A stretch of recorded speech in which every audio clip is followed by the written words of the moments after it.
Hello friends, कैसे आप सब लोग and thanks for watching my channel. Friends, इस वीडियो में हम सोलारा एक्टिव फार्मा के बारे में डिस्कस करेंगे और ये चेक करने की कोशिश करेंगे कि इसका ट्रेंड किस तरीके से रहा है। इसके ऊपर अगर हम कुछ नंबर्स देख लें, इसके ऊपर अगर हम यहाँ पे देखिए नंबर देखते हैं, यहाँ पे आपको देखने मिलता है कि मैं नंबर देखिए ओवरऑल अभी बात ये हो गया है कि वो फार्मा का कोई भी सेक्टर हो जहाँ पे रीज़नेबल वैल्यूएशन और अच्छे नंबर रीज़नेबल नंबर्स दिखते हैं। आप अच्छों की तो छोड़िए, रीज़नेबल जहाँ दिखते हैं वहाँ पे आपको अच्छा खासा बाइंग देखने मिल सकता है। ठीक है, इसमें कोई दो राय नहीं है। इस कंपनी को देखेंगे क्योंकि ये ज़्यादा पुरानी कंपनी नहीं है लिस्टिंग के हिसाब से। यहाँ पे आपको जो चीज़ देखने मिलेगा वो ये है कि 2400 करोड़ का मार्केट कैप है और आप यहाँ पे प्रॉफिटेबिलिटी देखेंगे रीज़नेबल है। मार्केट कैप के हिसाब से या फिर आप प्रॉफिटेबिलिटी के हिसाब से भी देखेंगे तो वैल्यूएशंस भी आपको रीज़नेबल दिखते हैं।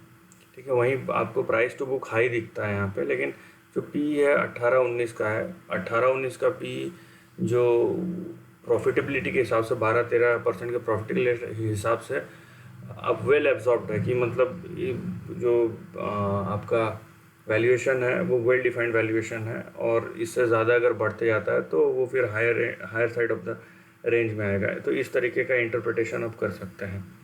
बट क्योंकि यहाँ पे बात यह है कि अभी पूरा का पूरा सेक्टर यहाँ पे जिस तरीके से मूव दिखा रहा है वहाँ पे वो वाली बात है। और यहाँ पे देखिए पिछले साल 10% का था, इस साल 13% का, तो प्रोबेबिलिटी है कि आगे और बढ़े।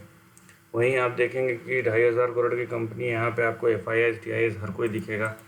आप अगर देखते हैं तो यहाँ पे आप देखिए कि यहाँ बड़े नाम जैसे मॉर्गन स्टैनली एशिया या फिर BNP Paribas, route one fund और यहाँ पे TIMF होल्डिंग्स, ये सब आपको दिख जाते हैं। वहीं DIIs में आप देखिए SBI का है, maximum SBI, Ashmore I don't know कि यहाँ पे दिखा नहीं रहा तो ये अपना स्टेक से सेल आउट कर चुके हैं। अदरवाइज DSP ब्लैक रॉक और SBI के आपको यहाँ पे होल्डिंग्स दिखेंगे। तो ये एक अच्छी बात है यहाँ पे, जो कि बड़े बड़े इन्वेस्टर्स ने यहाँ पे पैसा लगाया है। बट यहाँ पे देखिए दो चीज़ है, आपको एक तो वैल्यूएशंस जो मिल रहे हैं उसको देखना पड़ेगा और क्या ये वैल्यूएशन जस्टिफाइड है, उसके लिए तो आगे वाले नंबर्स का ही वेट करना पड़ेगा। लेकिन प्राइस ट्रेंड के हिसाब से हम जो चीज़ कर सकते हैं, देखिए इसका ज़्यादा डेटा नहीं है, इसका डेटा अवेलेबल है पिछले 2018-19 तक का। यहाँ पे देखिए आप कि जो आपको ट्रेंड दिख रहा है वो किस तरीके का है।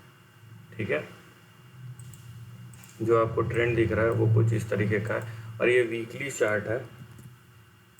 ये यहाँ पे वीकली चार्ट है, तो वीकली चार्ट को अगर आपको समझना है तो आप इस तरीके से समझिए कि इसको आप लॉन्ग टर्म का रेप्लिका समझ सकते हैं, इंटरमीडिएट से लॉन्ग टर्म का। ठीक है, ये आप उसका रेप्लिका समझ सकते हैं। इस तरीके का कुछ ट्रेंड है यहाँ पे और यहाँ पे आपको दिखेगा एक ब्रेकआउट भी दिखता है। तो हम डिस्कस करेंगे कि आगे कहाँ तक जा सकता है, क्योंकि लिमिटेड डेटा अगर है तो हम उसी हिसाब से एक्ट करेंगे। यहाँ पे आप देखिए कि आपका जो लेवल है, क्योंकि देखिए यहाँ पे इमीडिएट सपोर्ट जहाँ से ब्रेकआउट हुआ है प्रीवियस रेजिस्टेंस से 700 आपका 47 जो है 747, वो प्रीवियस रेजिस्टेंस था, अभी वो सपोर्ट की तरह काम करेगा। वहीं अगर 747 के नीचे जाता है तो नेक्स्ट आएगा 460, उसके नीचे जो आएगा 275 और फिर यहाँ पे देखिए 267। ये रेंजेस आपको नीचे की तरफ दिखते हैं। ठीक है, यहाँ पे ये रेंजेस नीचे की तरफ दिखेंगे।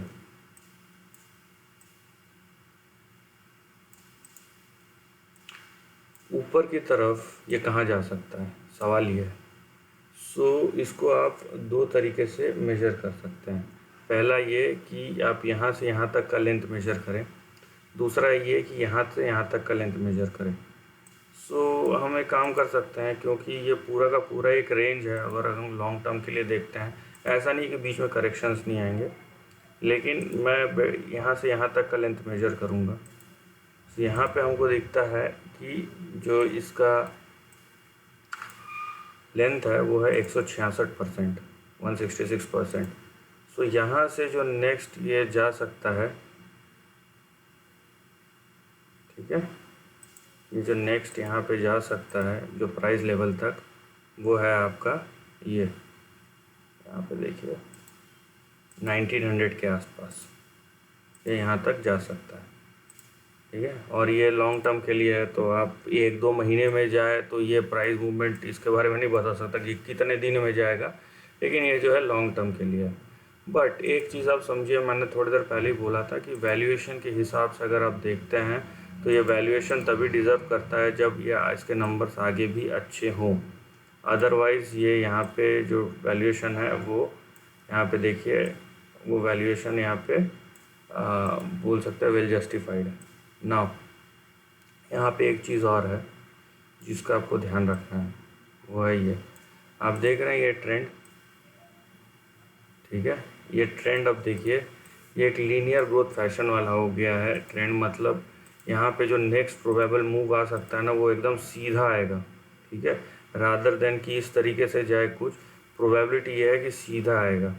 तो यहाँ पे 2 मूव्स हो सकते हैं। अगर ये जो प्राइस है इस लाइन के इस साइड में चले जाए, ठीक है, इस लाइन को आप सपोर्ट मान सकते हैं ऐसा एक बना के, इस लाइन के इस साइड में चले जाए तो यहाँ पे आपको दिख सकता है कि जो मूव है, यहाँ पे आपको दिख सकता है कि जो मूव है वो